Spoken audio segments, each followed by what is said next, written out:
प्रयागराज में अपना वर्चस्व कायम रखने के लिए अतीक अहमद ने हमेशा बड़े बड़े कारनामे किए। प्रयागराज में सितंबर 2007 में अतीक अहमद के इशारे पर शहर के करेली और आसपास के लगभग 8 थाना क्षेत्रों में जमकर उपद्रव हो गया था। करेली थाने को घेर लिया गया। पूरे शहर में धार्मिक ग्रंथ को लेकर तरह तरह की बातें लोगों के बीच फैला दी गई।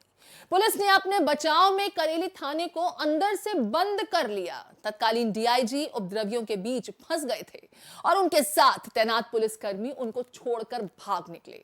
अतीक के आतंक की यह कहानी बयां की प्रयागराज के तत्कालीन एसपी सिटी आरपी सिंह ने।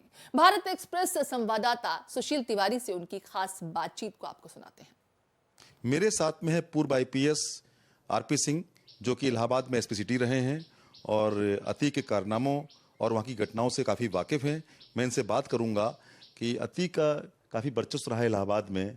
अब उसका बेटा असद भी इनकाउंटर में ढेर हुआ है, तमाम उसके और भी जो गुर्गे ढेर हुए हैं। ऐसे में क्या लगता है कि अतीक का जो साम्राज्य है कितना ढह गया है, और जो उसका एक छत्र राज था, डॉन था, तो ऐसे में क्या अब लगता है?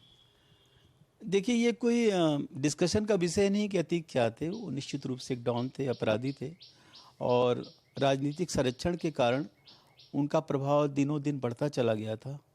और जब मैंने ज्वाइन किया था तो उसमें हमारी समझ से बीएसपी की गवर्नमेंट थी, और एसपी सिटी मैंने जिस दिन ज्वाइन किया, मेरे ज्वाइन करने के पूर्व से ही करेली में एक कब्रिस्तान में कुछ कुरान के पन्ने के फटने को लेकर के दंगे जैसा माहौल था, लेकिन मुझे बताया नहीं गया था। ज्वाइन करने के 1 घंटे के अंदर फिर मुझे किसी ने बताया। जब मैं वहाँ पे पहुँचा, लोगों को समझाने का प्रयास किया, लेकिन वो भीड़ निरंतर उग्र होती गई और माहौल इतना ख़राब हो गया कि पूरे करेली क्षेत्र में आसपास के 8 थाना क्षेत्रों में कर्फ्यू लगाना पड़ा था चौक में, और ये कर्फ्यू करीब 15 दिन चला था। निश्चित रूप से अतीक को मैंने देखा था, कई बार गाड़ियों से उन इलाकों में गुजरे। ऐसा नहीं कि उन्होंने कोई उस समय दबाव, लेकिन कहीं न कहीं अपरोक्ष रूप से उनका हाथ था इसमें, निश्चित रूप से इस माहौल को ख़राब करने में।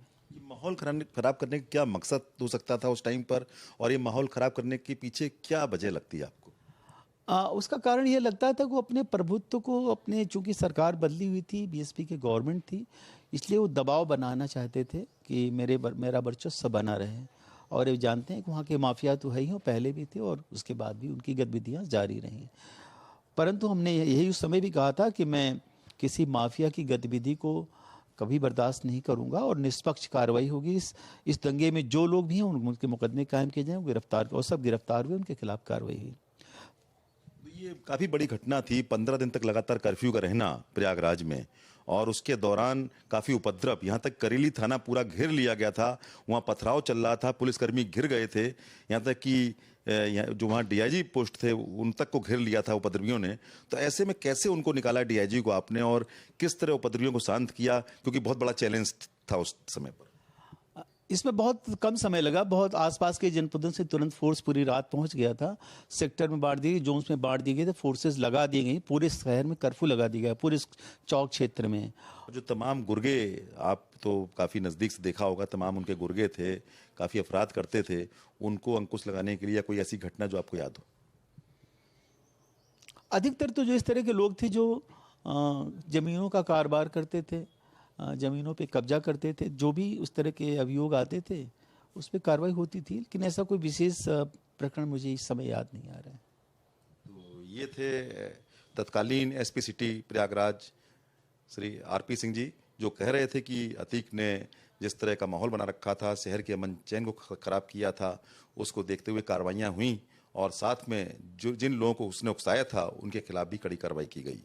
भारत एक्सप्रेस के लिए कैमरामैन सरबजीत के साथ सुशील कुमार तिवारी, लखनऊ से।